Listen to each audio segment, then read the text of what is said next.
Hello and welcome to Who Corner to Corner podcast. I'm Jeff. This is Paul. This is a very special, very short, very quick fire episode of our podcast where we ask some questions very quickly to Chris Chibnall. So let's get straight into it. Boom. Welcome to Who Corner to Corner podcast. This is a bonus episode. Bonus. That's my bonus song. That's the theme tune for it. Okay. We're back with Chris Chibnall and we're going to fire through some questions that we got from Twitter and Facebook. So, first up, Mark Clouds on Twitter would like to know why the series was set in Sheffield. Was there a personal connection? Yes, there was. I did my MA in Sheffield, and I love Sheffield, and it needs to be on film and TV more. Okay, brilliant. Bobby Bardsley on Twitter, he asked what villain from your era would you like to see battle a future Doctor. We kind of tackled that earlier, so Bobby, you'll have to go and listen to the rest of the podcast. Damn it, Bobby, sorry. The Ginger Geek Show on Facebook says, what are your favourite stories from classic Who? Oh God, there's so many of them. Really, really. If I had to pick one, I really love Seeds of Doom. I think that's an absolute cracker. Okay, we'll take that. Orinoco McGee on Twitter was so grateful for Ryan for being dyspraxic as well. What influenced you in adding that into his character? I had a family member who was dyspraxic, and I knew a lot of people, and I really wanted to bring it in, and really important just to bring that thing in for Ryan, really. So yeah. Oh, right. Sasha's master, we were asked about him by multiple people. Did you write him like that or develop the character after seeing Sasha? They also want to know who they have to bribe to get the full Rasputin dance footage from as well. You have to bribe Cerise Doyle or possibly Joe Pearce. I don't know. Yeah, there was a point where they were going to put the full dance up. I think they still should. It's definitely there. He was written like... Yeah, it's all pretty much... he performs it as written, but right. Sasha makes it seem live. But I think the biggest thing is all of the discussion that goes into it beforehand. Yeah. So particularly the difference between the way the Master develops between Spyfall and Timeless Children. That's we talked about all of the things that were in there that we wanted to bring out. So it's sort of Sasha's incredible performance, mercurial freshness is what makes it seem so alive. It's all the work that he puts in. It's very much as per script, but it's also, I think as a writer, also you hopefully recognise things in your performers and you go, I can give them this, and I know that he can turn on a dime. He's very fast. He can change tone. He can make weird references. He can be delighted. He can be angry. And then in Power of the Doctor, I talked a lot about the different versions of the Master with him, and he worked a lot on his different looks. Yeah. He's great. He's incredible. It's also a brilliant character, from the canon as well, in terms of all the actors who played it before. Right, Salty Space Girl, who's on Twitter, commented about the great camaraderie between everyone on set, particularly Jody and Mandip, who are basically BFF. What advice would you give to foster a warm and friendly set? You have to... It's who you employ. You have to be very diligent in who you employ to start with, and make sure that they're nice and good people, as well as acting geniuses or creative geniuses in terms of all your head of departments. You have to state that this is the working atmosphere and nothing else will be tolerated. So it's that kind of stuff. You have to set your expectations, and hopefully, everybody wants that. Really. But it's who you work with, how you set the working atmosphere, and all of that kind of stuff. Yeah. William Who says you'd talked about spin-offs before. Was there something specific you wanted to try and make? Yes, but we didn't get to do it. Can you elaborate? No. We had.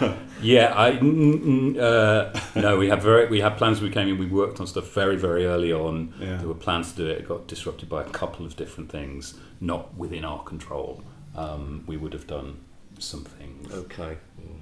What we could have had. Yeah. Ada on Twitter asks, if you could go on a trip in the Tardis with 13 for real, where and when would you go? She's interested to see if this would be an episode that we got. No, it's very hard not to go to the cavern and see the Beatles for me. Yeah. I think that would be, that's my go-to answer on that. Yeah, that would be good. Yeah. Tardis Pink Time on Twitter asks, what did you think of the memes like Benny Oh, and yeah. Evil Dan? I didn't. Did you see I didn't those? know a lot of them. We did get shown Evil Dan, which really made us laugh. Yeah, David Davis in the edit. He's the edit assistant, and no, it was Joe Keeler, who showed us that. So yeah, I stayed away from the internet for obvious reasons, but that did get through to me. Yeah. Well, the whole creativity around the show and the fandom. Oh, and the fan art. The fan art is like Yeah. mind blowing. The videos, you know, all of that kind of stuff. Anything that's witty and funny and kind of, you know, helps your enjoyment of the show or boosts it, or, you know, is fabulous. Yeah, one of my favourite Benny things was someone took I'm Bringing Sexy Back by Justin Timberlake and put Benny in place of Sexy. Bring Benny back. I quite enjoyed that one. I love that he's iconic. That's great. Evan Jones asks about your choice of historical figures. Prior to your time, they were mostly authors or political figures, but what influenced your choices? Wanted more sort of figures who had an impact on history, who perhaps didn't get their stories told. Yeah.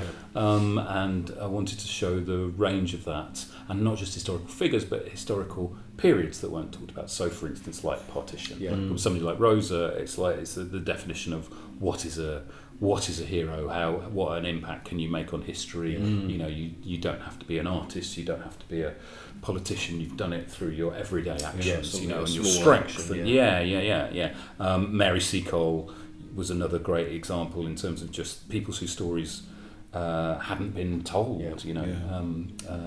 So it's great to have something a bit different there. Okay, last quickfire one. Danak from Twitter asks if you would ever work with Jody and Mandip again, and if so, what sort of show would you like to do with them? 100%, yeah. It would be nice to do something funny, wouldn't it? Yeah. Very, very funny. I think someone I'd do that spin-off of the two of them sitting in a police car. That bit is so good.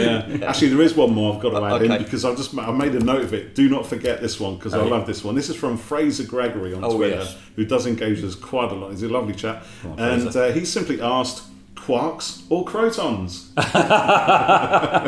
Crotons, because I remember them in the Five Faces of Doctor Who repeat season. That's So right. I think crotons, but you know. At which point, I will just point out that Fraser is a massive, massive champion and big fan of the Dominators.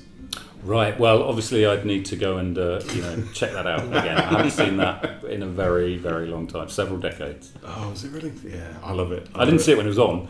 No, just to be clear. yeah. But whenever it came out on DVD, I would have had a look at it. Yeah, fantastic, brilliant. Brilliant. I think that's Okay, all the great. quick Nice fire little questions. bonus. Thank you very much. You're welcome. Brilliant. Chris. Good night.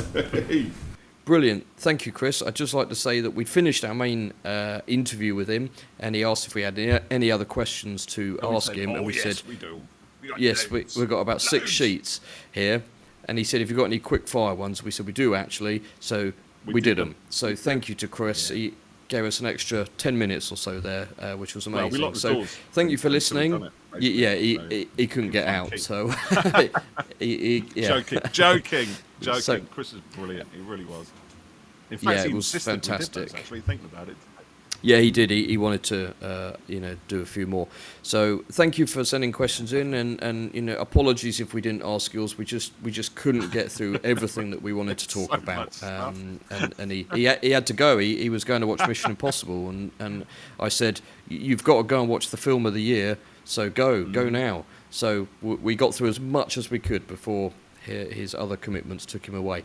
So thanks for listening, and we'll catch you next time on Who Corner to Corner Bye for podcast. now, guys.